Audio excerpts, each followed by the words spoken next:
आजकल वक्फ बोर्ड की जमीन पर बहुत चर्चा हो रही है, बहुत हंगामा हो रहा है। हर कोई यही जानने की कोशिश कर रहा है कि ये प्रॉपर्टी किसकी है, सरकार की है या मुसलमानों की है। अब सवाल यही उठता है कि मुसलमानों की अगर ये जमीन है तो मुसलमानों ने आज तक आवाज क्यों नहीं उठाई। 70 साल हो गए, 70 सालों में वक्फ बोर्ड की जमीन दुनिया भर की, पूरे हिंदुस्तान में जगह जगह पड़ी हुई है, वीरान है। लोग जो है उसे अपने कब्जे में ले रहे हैं, कब्जा हो रहा है, सरकार बेच रही है, लेकिन मुसलमानों ने आज तक कोई आवाज नहीं उठाई। और ना ही मुसलमानों ने वक्फ बोर्ड के कर्मचारी, अधिकारी या जो इसके बड़े आला अधिकारी हैं, किसी पर कोई दबाव नहीं बनाया, ना वो उन्होंने कोई कार्य करा। वक्फ बोर्ड के अधिकारियों ने आज तक कोई किसी तरह की एक्टिविटी नहीं दिखाई। वो सरकार से मिलकर प्रॉपर्टियों को बेच रहे हैं, खत्म कर रहे हैं, नष्ट कर रहे हैं।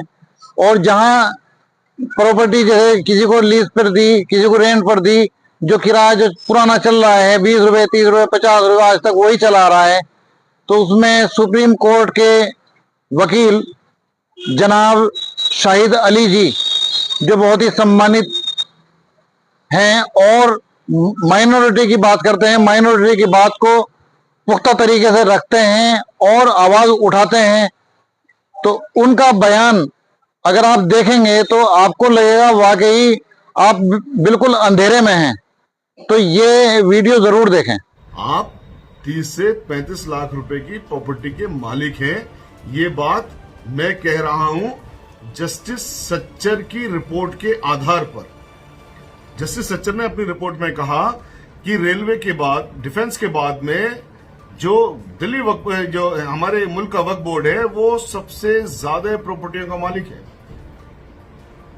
और अगर उन वक्फ प्रॉपर्टियों को हम मार्केट वैल्यू में तब्दील कर दें तो हर इंडियन मुसलमान के हिस्से में तकरीबन 30 से 35 लाख रुपए की प्रॉपर्टी आती है। अब आप सोचिए आपके घर में कितने मेंबर हैं, 2, 3, 4, 5, तो आप करोड़ों रुपए के मालिक हैं। और जरा साथ साथ ये भी सोचिए कि झुग्गियों में रहने के लिए मजबूर हैं, वो भी करोड़ों रुपए के मालिक हैं। और ये सब बहुत आसानी से आपको मिल सकती है, मुश्किल नहीं है।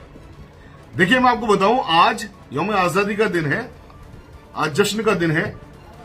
आज से 100 साल पहले पूरे हमारे सिख ब्रादर, जो हमारे सिख भाई हैं, वो उस कॉन्सेप्ट पर उन्होंने काम किया। दरअसल होता क्या है, हमारे जो वक्फ प्रॉपर्टियां हैं ना, उसके जो मेंबर्स हैं, उसके जो चेयरमैन है, उनको सरकारें चुनती हैं। और सरकार जिसको चुनेगी वो सरकार के कहने पे काम करेगा, नहीं करेगा।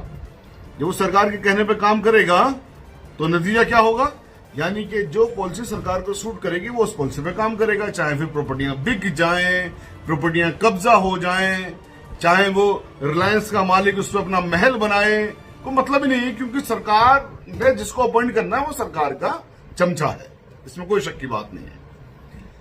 सरदारों की प्रॉपर्टियां भी ऐसे ही लूट रही थी 1920 से पहले। उनके बोर्ड को भी, उनकी जो गुरुद्वारों की प्रॉपर्टी है, उनकी जो श्राइन प्रॉपर्टी है, उनको मैनेज करने के लिए भी सरकार ही अपॉइंट करती थी लोगों को। सरदारों ने आंदोलन चलाया 1920 में, 5 साल आंदोलन चलाया, 1925 में वो लोग कामयाब हुए। तो ब्रिटिश सरकार झुकी और ब्रिटिश सरकार ने कहा कि भैया हम अपॉइंट नहीं करेंगे आपके लोगों को, अब जो आपकी डिमांड है वो आप खुद ही अपॉइंट करिए। तो उनको दे दिया इलेक्शन। अब उनके में क्या होने लगा, 1925 में जो गुरुद्वारा एक्ट आया 1925, जिसमें महात्मा गांधी जैसे आदमी ने कहा था कि आज हम जंग आजादी की पहली जंग जीत गए, उसके अंदर क्या था कि सरकार ने अपने आप से लोगों को अपॉइंट करना बंद करके वो अपॉइंटमेंट दे दिया सीधे सरदारों के हाथ में। Ward level, block level, city level, district level, state level, national level, सारे लेवल पर उनके इलेक्शन होने लगे। उनके लोग उस इलेक्शन में पार्टिसिपेट करने लगे। उनके लोग उन लोगों को इलेक्शन जिताने लगे जो उनकी प्रॉपर्टियों की हिफाजत कर सके, जो उनकी प्रॉपर्टियों से कुछ कमा के सरदारों का कुछ भला कर सके। कर्जाए हंसना हमारा कॉन्सेप्ट है ना, मगर देखो उन लोगों ने उसको अप्लाई किया, क्योंकि उन लोगों ने अपनी वक्त प्रॉपर्टियों को, अपनी जो गुरुद्वारों की प्रॉपर्टी उनको मैनेज कर लिया उस इलेक्शन के जरिए। तो भाई आप कब जागेंगे, 100 साल से ज्यादा का वक्त हो गया,